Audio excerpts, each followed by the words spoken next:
Thanks to the organizers. This is my first summit, and I'm learning a lot, and I'm having a great time. So I'll be going into our work to develop a scalable workflow to look at long-read 16S sequencing from Oxford Nanopore. So real brief, I'll go over some background on what I do at my core facility, 16S sequencing, how it relates to Nanopore data, the custom 16S analysis requests we got, the Nextflow workflows that I looked at, that I developed, and then some workflow comparisons, and then the main takeaways. So I work as a bioinformatics analyst at Rutgers NJMS under the Molecular and Genomics Informatics core, which we call MAGIC. And I work under my boss, Alex Lemens. And so we work really hard to produce comprehensible workflows and analyses that are well annotated, that we can share, and that are easy to understand for all of our investigators. We mainly work in RNA-seq and single-cell RNA-seq, but we also get a lot of 16S, whole genome sequencing, and metagenomic requests. And we mainly run standard workflows, and so we're big fans of the NF-core RNA-seq. We've used ampliseq as well. That gets us the preliminary data that we need in order to then run secondary analyses, which we usually run in RStudio, or we create Shiny apps to let our investigators work on the data how they see fit. And while we do specialize in standard workflows, not all the data that we get is standard. Not all of it is the most cutting edge, up to date. With academics, you could be getting data from like 2016 or even earlier, so we really have to work with what we've got. And so I'll be going into a custom analysis request for 16S long-read sequencing. Just as a brief background 16S, in case anyone needs a refresher, it's a genomic region that all bacteria have, and it has both conserved and variable regions, and so it is very useful if in whatever sample that you're getting, if you want to know what your microbial community is or the microbiome, you can use this genomic region and amplify it to get the bacterial diversity from your samples. And so as these figures show, with the one on the right with the multi-level pie charts, you can look and analyze the bacterial diversity in a number of samples from a different number of hosts or from environmental samples. A lot of times when we hear about human microbiome, 16S sequencing is usually where they're getting their data from. And so with 16S sequencing, a lot of times you will, or we do, come across short-read sequencing. So the entire 16S genomic region is about 1,500 base pairs or nucleotides long. And with short-read sequencing, usually we'll just get a portion of that sequence, so the V3 to V4 region or the V5 to V7. But the longer the sequence you can get, the more information you can get from it. And so the more information on the bacteria that you have in your sample you'll have. So if you can get that full-length sequence, you're better off with the type of bacterial diversity that you can analyze. And so this is where Oxford Nanopore comes in.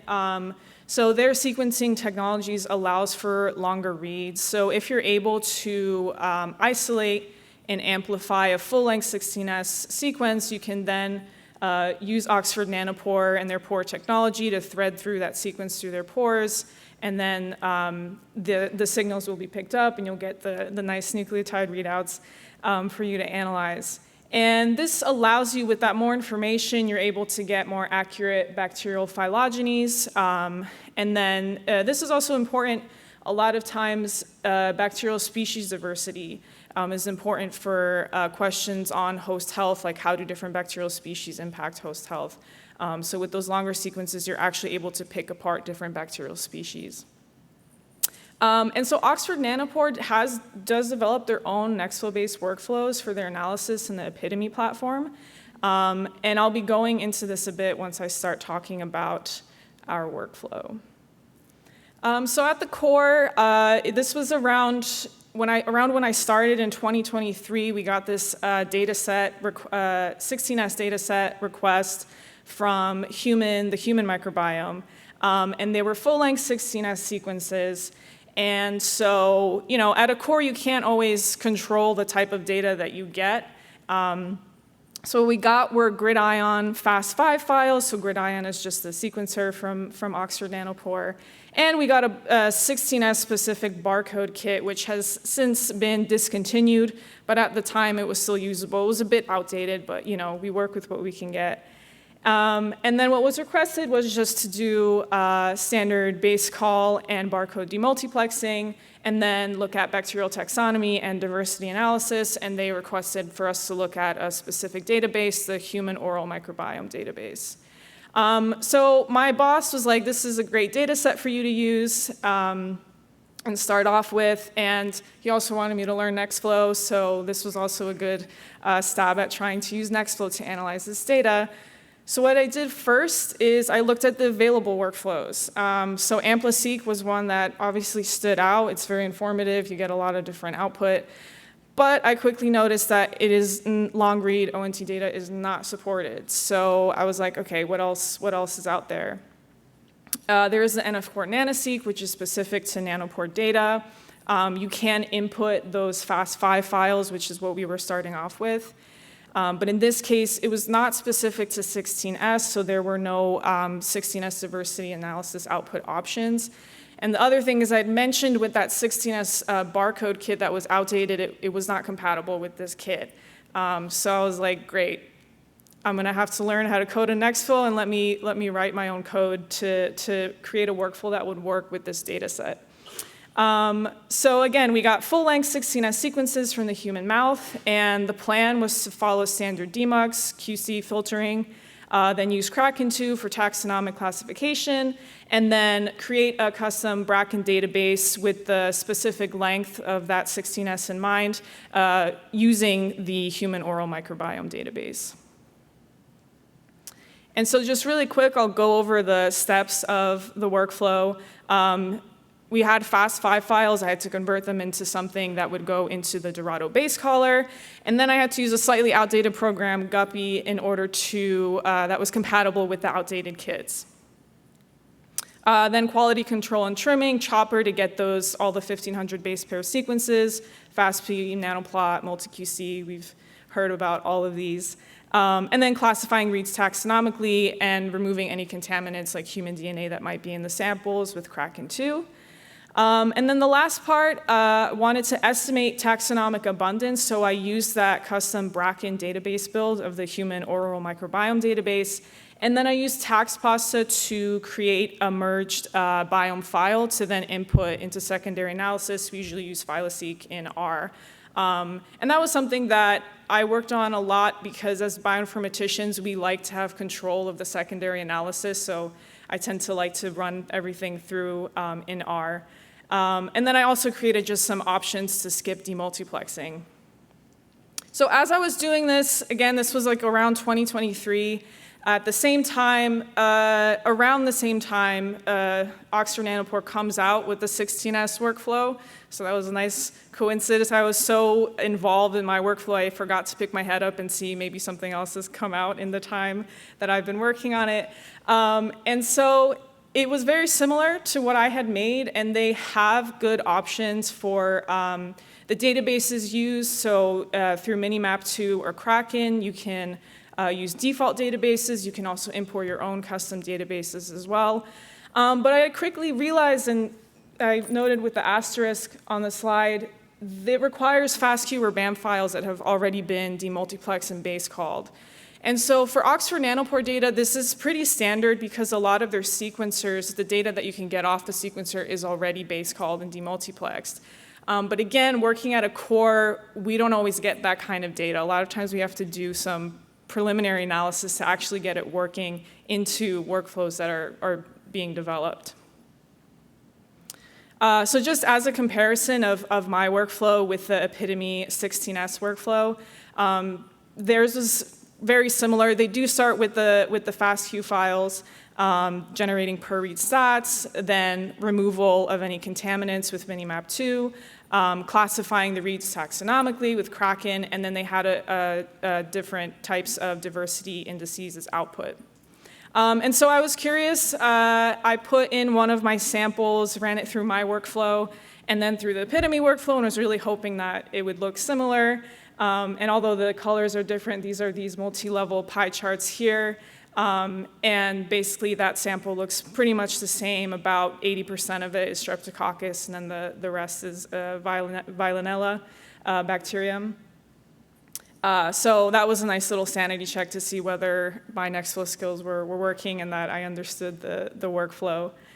And so the main differences between the workflow that I created and what was useful for me and then what was officially put out by Oxford Nanopore is the input. And I'd love to hear people's thoughts about whether they run into issues where the input that they have isn't always compatible with the workflows that are out there. So whether you're starting with something that's already been basically cleaned up, demultiplexed, or whether you're really starting with raw data. And then the output, how useful was the output that the Nanopore workflow put out? For me, it was more useful for me to create a file which I then could input into R and run my own analyses on. So really what would be the most useful in this case was combining the workflows. And since then, I've learned more about Nextflow and GitHub and forking repositories and adding your own code into already existing workflows.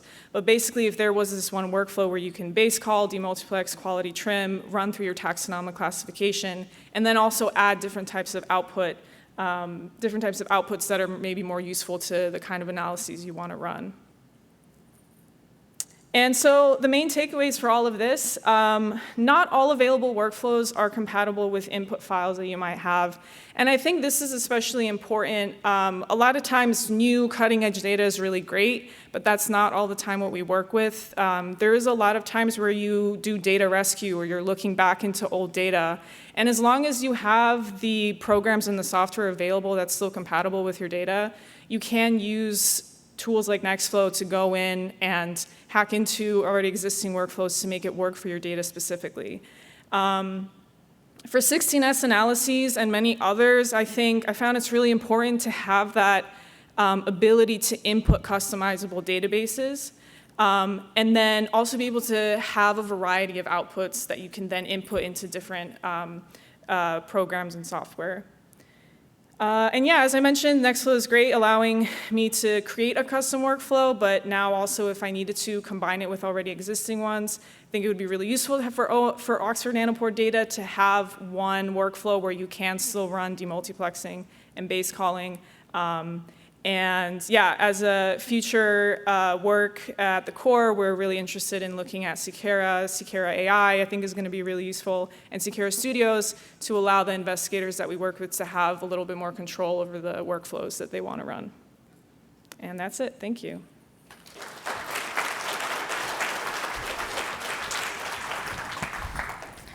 Thank you so much. Great talk. As a former or maybe recovering microbiologist myself, this was a topic that brought back a lot of memories. I remember a time where 16S was pretty much all we had for a sequence. So it's really interesting. A couple of questions, starting with Sam asks, are there any opportunities to take what you built for your 16S data and contribute it upstream to the ampliseq and nanopore modules? Yeah, I mean, I think that that's like the goal because 16S, I mean, it can be used in so many different sequencing platforms. So to create like, I don't know if you would call it like modules or things like that to then import into these workflows, I think would be useful. Yeah, potentially is like a sub workflow that could be. Yes, right, yeah. Or like an option to, What has been your biggest challenge in combining your workflow with the existing Oxford Nanopore pipeline? I mean, starting it, I've looked into that. The Oxford Nanopore, it's interesting because the 16S workflow is basically running off of their metagenomics workflow, because for Oxford Nanopore, since you have pretty long reads, those workflows are quite similar. And so the code for that is kind of interesting because as you're reading through the 16S code, it's calling reference to the metagenomics. So I haven't started that, but I'm planning to use like the Seqera AI and all of that to try and help me work that out. Very good. Yeah. Well, I'm sure Sasha would love to hear your feedback about the process of that. But yeah. Ben is asking, regarding incompatible input files, is the issue more with unsupported file formats or metadata and sample sheet structure? I would say in this case, it was mostly that barcode kit. So like models and barcode kit used depending on the sequencer that you're using. Usually the input file formats are pretty good. Like it doesn't only take FASTQs with ONT data. You can get like FAST5, POD5s, things like that. But if kits and things like that, if they're slightly outdated, then that's probably where you'll run into most issues. Makes sense. And one more, is there an opportunity to break out 16S pre-processing as its own sub-workflow? Well, yeah, that's kind of addressed that already. Yeah, yeah, pretty much. To have that, yeah. Very good, very good. Any questions in the room? Yeah, question over here. So I also went to NJMS, so it's great to see you guys doing all this cool stuff.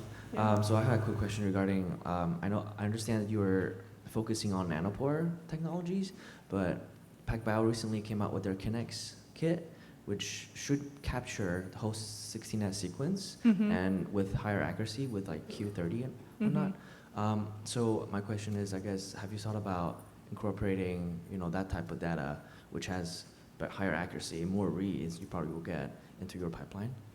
Yeah, I think the ampliseq works with PacBio, if I'm not mistaken. I'm not sure, but yeah, I think that would be a great type of sequencing platform to use for 16S. Again, as a core, we can't really control what type of data our investigators use. So that's the fun part of like, oh, you use this, okay, we'll figure out how to run the analyses, no matter what kind of platform they used. Yeah. Cool, thanks. Yeah, thanks. Very good. Any more questions in the room? If not, thank you very much. Thank you. Yeah.